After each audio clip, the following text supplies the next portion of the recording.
اعوذ باللہ من الشیطان الرجیم بسم اللہ الرحمن الرحیم بہ نستعین وہو خیر ناصر ومعین اللہم صلی علی محمد وعلی محمد وعجل فرجہم وسہل مخرجہم۔ عزیزان گرامی، السلام علیکم ورحمۃ اللہ وبرکاتہ۔ سب سے پہلے میں ماہ مبارک رمضان کے حوالے سے آپ لوگوں کی خدمت میں تبریک عرض کرتا ہوں اور مبارکباد پیش کرتا ہوں، اور اللہ تعالیٰ سے دعا کرتا ہوں کہ اللہ تعالیٰ ہم سب کی عبادات، توسلات اور حقیر کے یہ جو تبلیغ ہے اس کو اللہ تعالیٰ اپنی بارگاہ میں قبول و منظور فرمائے، اور ہمارے تمام اعمال کو، عبادات مخصوصاً روزے، ان کو اپنے خالص عبادات میں سے قبول فرمائے اور قرار دے۔ اور اس دعا کے ساتھ کہ اللہ تعالیٰ ہمیں جس طرح اس سال حضرت معصومہ سلام اللہ علیہا کے جوار میں یہ پروگرام کرنے کا شرف عطا فرمایا، اسی طرح سے آخرت میں خصوصی شفاعت بھی مرحمت کرے تمام ہدایت ٹی وی کی ٹیم کو اور حقیر کو، اور ہدایت ٹی وی کے تمام ناظرین کو یہ شرف اللہ تعالیٰ عنایت فرمائے۔ تو ایک دو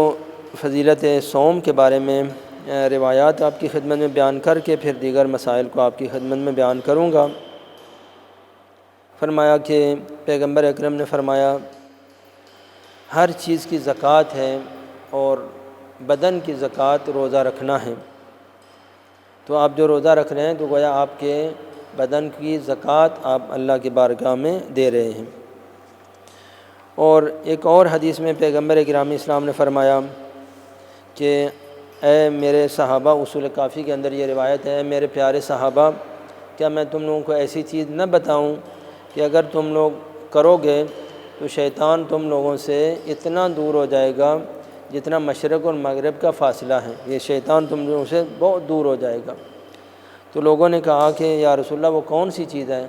فرمایا کہ وہ روزہ رکھنا ہے، کہ جب تم روزہ رکھو گے تو شیطان اتنا تم لوگوں سے دور بھاگے گا کہ جتنا مشرق اور مغرب ہے کبھی ان کی آپس میں ملاقات ہو ہی نہیں سکتی۔ اور فرمایا کہ پیغمبر اکرم اسلام فرمایا کہ روزہ رکھنے کے بارے میں فرمایا کہ شیطان کے منہ کو کالا کرتا ہے۔ الصوم یسود وجہہ، اگر وہ چیزیں جو شیطان کو دور کرتی ہیں تو ان میں سے سب سے پہلے جو آپ نے بیان فرمائی وہ فرمائی کہ روزہ رکھنا شیطان کے منہ کو کالا کرتا ہے۔ والصدقہ تو تکسر ظہرہ، اور صدقہ دینا اس کی کمر توڑ دیتا ہے۔ اور فرمایا کہ اللہ کی رضا کے لیے محبت کرنا لوگوں سے، کہ یہ جو مومنین سے محبت کرتے ہیں، نہ ہماری کوئی رشتہ داری ہوتی ہے، نہ کوئی اور مناسبت ہوتی ہے، صرف اللہ کی رضا کے لیے جو مومنین آپس میں دوستی اور محبت کرتے ہیں، اور عمل صالح میں ایک دوسرے کی مدد کرنا، یہ بھی کہ اللہ کے رضا کے لیے محبت ہو اور اللہ کی رضا کے لیے ایک دوسرے میں کی نیک کاموں میں مدد کریں، ان کی رہنمائی کریں، ان کو وسیلہ فراہم کریں۔ آپ جاتے ہیں مسجد میں صفحے بچھا دیں، اب مسجد میں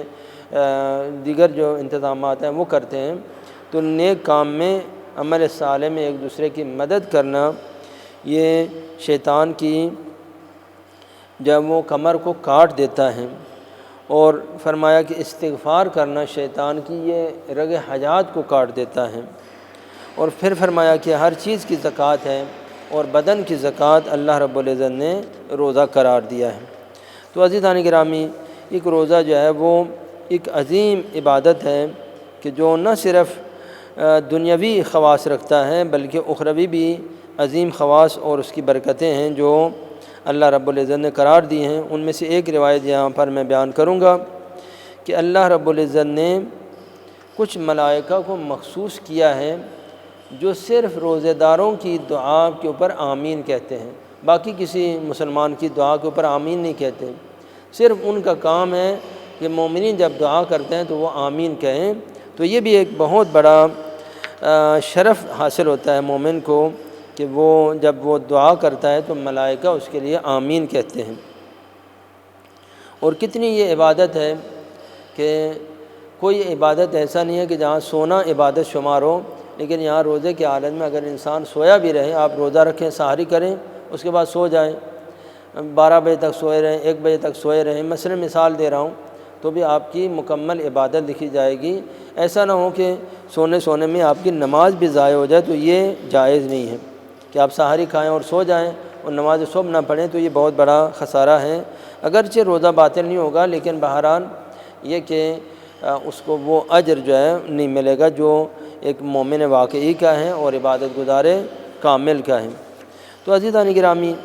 سب سے پہلے میں ایک دو واجبات بھی آپ کی خدمت میں بیان کر دوں۔ پچھلے پروگرام میں ہم نے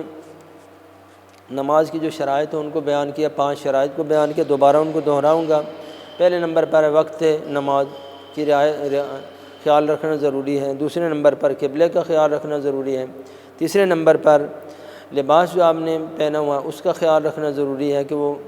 نجس ہے یا پاک ہے۔ چوتھے نمبر پر وہ جگہ جہاں پر آپ نماز پڑھ رہے ہیں اس کا خیال رکھنا ضروری ہے کہ وہ کس قسم کی ہے۔ اور 5ویں نمبر پر ہے وضو اور غسل کرنا، کہ یہ 5 چیزیں ان کو ہم بولتے ہیں مقدمات الصلاۃ، اور نماز کے مقدمات۔ ان میں سے ایک مسئلہ ہم نے بیان کیا تھا کہ اگر لباس آپ کا نجس ہو اور نجس لباس کے ساتھ آپ نماز پڑھتے ہیں تو آپ کی جو نماز ہے وہ شرعی طور پر باطل شمار ہوگی۔ لیکن یہ کہ چند ایک موارد ایسے ہیں کہ جن میں اگر آپ نجس لباس کے ساتھ نماز پڑھتے ہیں تو آپ کی نماز صحیح ہوگی، ان کو بھی میں بتا دوں تاکہ بعض دفعہ اس قسم کا یعنی انسان سے ہو جائے تو اس کو پریشانی نہ ہو۔ ان میں سے پہلا یہ چیز ہے کہ جہاں پر آپ کا لباس یا بدن نجس تھا لیکن آپ کو پتہ نہیں تھا، کہیں نجاست لگی ہوئی تھی کپڑے کے اوپر، آپ نے یا نماز پڑھنے کے بعد آپ نے دیکھا کہ اس کپڑے کے اوپر خون لگا ہوا تھا، تو ایسی صورت میں آپ کی نماز صحیح ہے، لیکن اگلی نماز کے لیے پھر آپ اس کو حتماً پاک کریں۔ دوسرے نمبر پر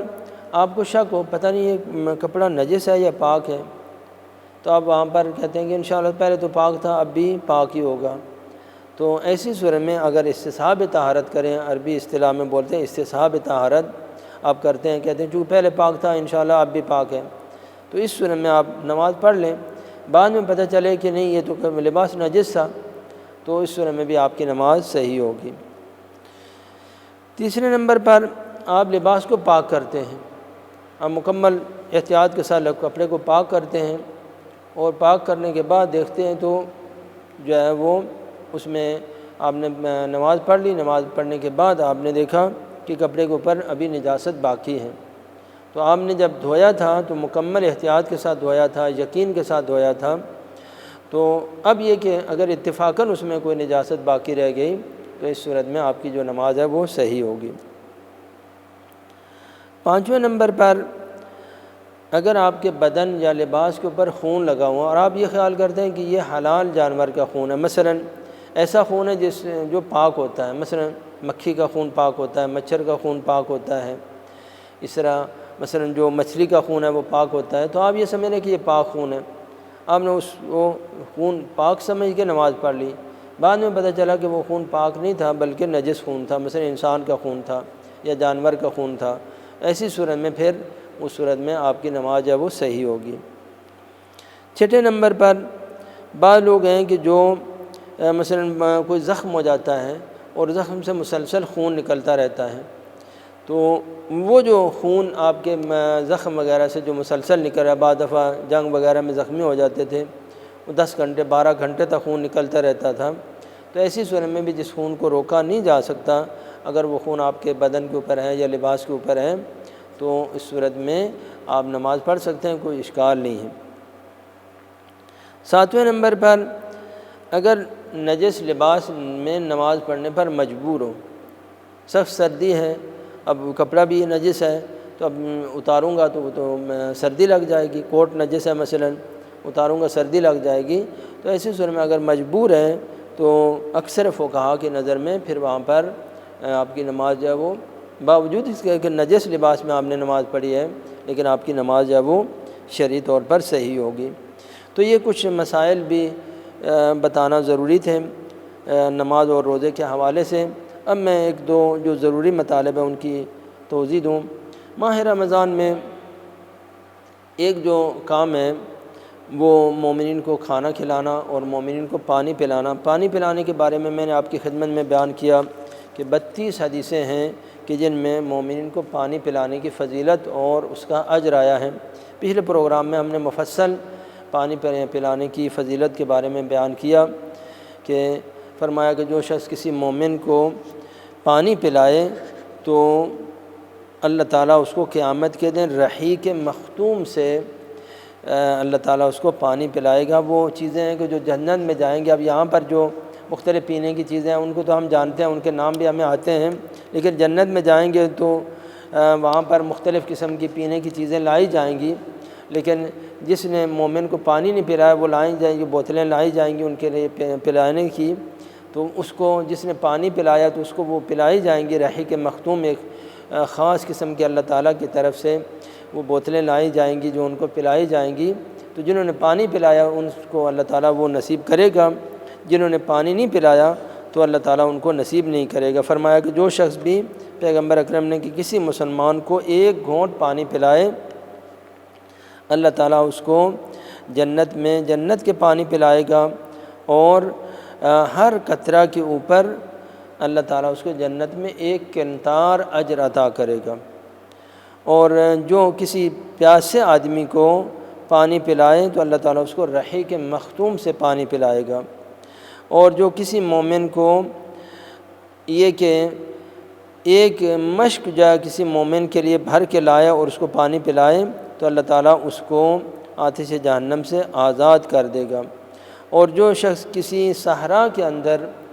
دور صحرا کے اندر کسی مومن کو پانی پلاتا ہے تو اللہ تعالیٰ اس کو حوض قدس کے اوپر انبیاء کے ساتھ اللہ تعالیٰ اس کو محشور کرے گا۔ تو مومنین کو پانی پلانے کی اتنی فضیلت ہے۔ اب میں ایک جو ہے حتیٰ اسلام نے حیوانات کے بارے میں بھی بڑی تاکید کی کہ حیوانات کو بھی پانی پلایا جائے، حیوانات کو بھی کھانا کھلایا جائے۔ 1-2 روایات آپ کی خدمت میں بیان کروں گا۔ پیغمبر گرامی اسلام فرماتے ہیں کہ جب میں گیا جنت میں تو میں جنت میں ایک اس انسان کو بھی میں نے دیکھا کہ جو صرف ایک پیاسے کتے کو صحرا میں پانی پلانے کی وجہ سے اللہ تعالیٰ نے اس کو جنت عطا فرمائی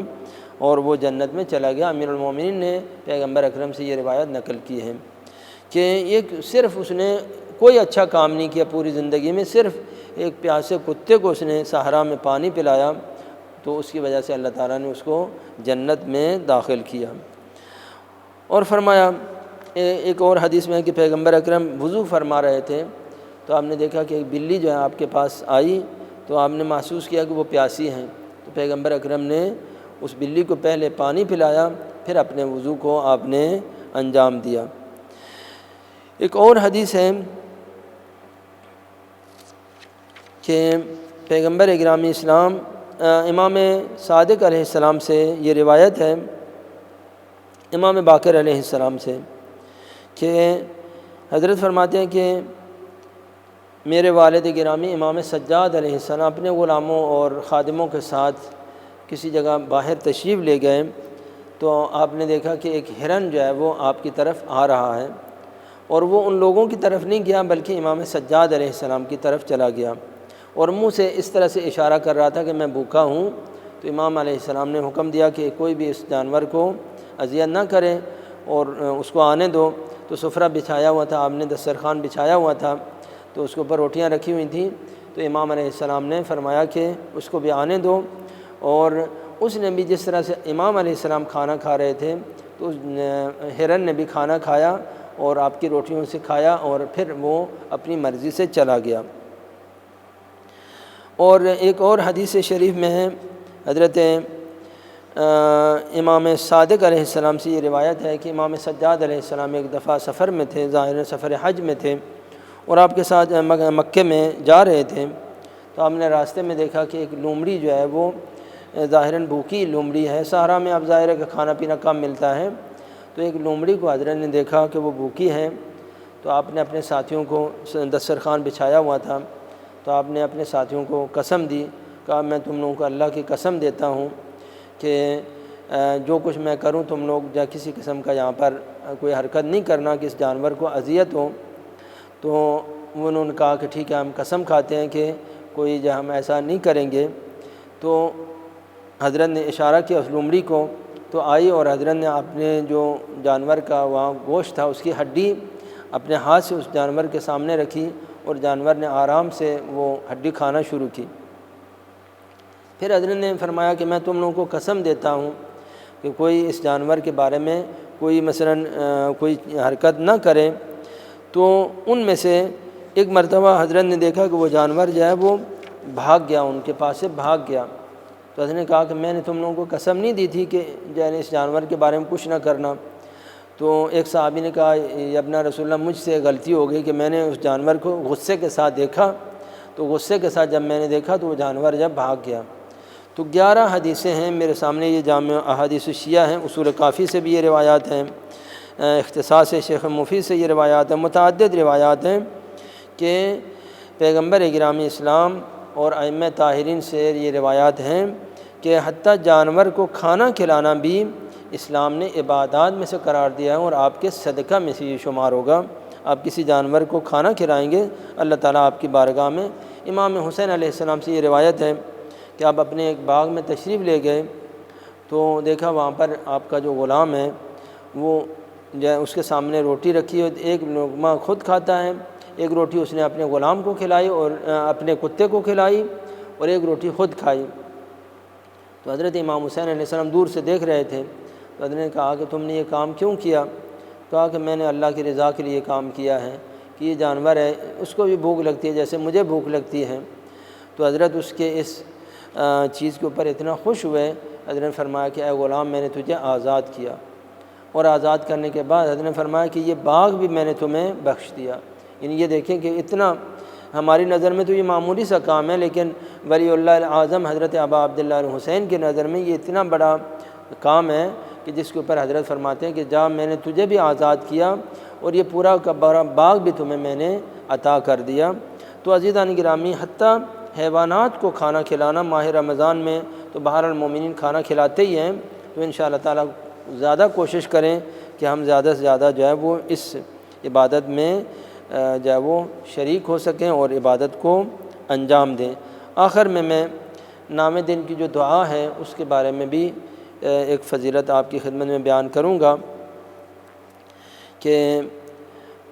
جو نام دن میں آپ جو دعا پڑھتے ہیں تو پیغمبر اکرم صلی اللہ علیہ وسلم نے فرمایا کہ جو شخص بھی 9 رمضان کے دن یہ دعا پڑھے گا، جو یہ دعائیں مفاتیح میں ہیں اور مختلف کتابوں میں ہیں، تو اللہ تعالیٰ ہر چیز جو زمین کے اوپر ہے اس کے لیے استغفار کرتے ہیں۔ البتہ یہ دعائیں مختلف انداز سے آئی ہیں، مفاتیح میں چونکہ انہوں نے جو زاد الاعمال سے یہ دعائیں لکھی ہیں، اور اقبال الاعمال کے اندر جو دعائیں ہیں وہ تھوڑا سا ان دنوں میں اختلاف ہے کہ بعض جو دعائیں جو مفاتیح میں جو زاد الاعمال سے مفاتیح میں انہوں نے خود اپنی طرف سے نہیں لکھی، بلکہ علامہ مجلسی کی ایک کتاب ہے زاد الاعمال، اس سے انہوں نے نقل کیا ہے۔ تو اس میں کچھ دعاؤں کے اختلاف ہے کہ مثلا 5ویں دن کی دعا 6ٹھے دن میں ہے، 6ٹھے دن کی دعا 5ویں دن میں ہے۔ تو بہرحال یہ کہ آپ اس کو دیکھ لیں، اور جو شخص بھی یہ 9ویں دن کی دعا کرے گا اللہ تعالیٰ اس کو یہ جو دعا کرے گا تو اللہ تعالیٰ اس کو بنی اسرائیل کے ثواب کے برابر 9ویں دن میں دعا پر اللہ تعالیٰ اس کو یہ اجر عطا کرے گا کہ بنی اسرائیل کی عبادت جس میں 4000 اللہ تعالیٰ کے انبیاء ہیں، حضرت موسیٰ ہیں، حضرت عیسیٰ ہیں، حضرت ہارون ہیں، دیگر انبیاء ہیں، سلیمان ہیں، حضرت داؤد ہیں، تو ان کی عبادتوں کے برابر اللہ تعالیٰ آپ کو اجر عطا کرے گا۔ والسلام علیکم ورحمۃ اللہ وبرکاتہ۔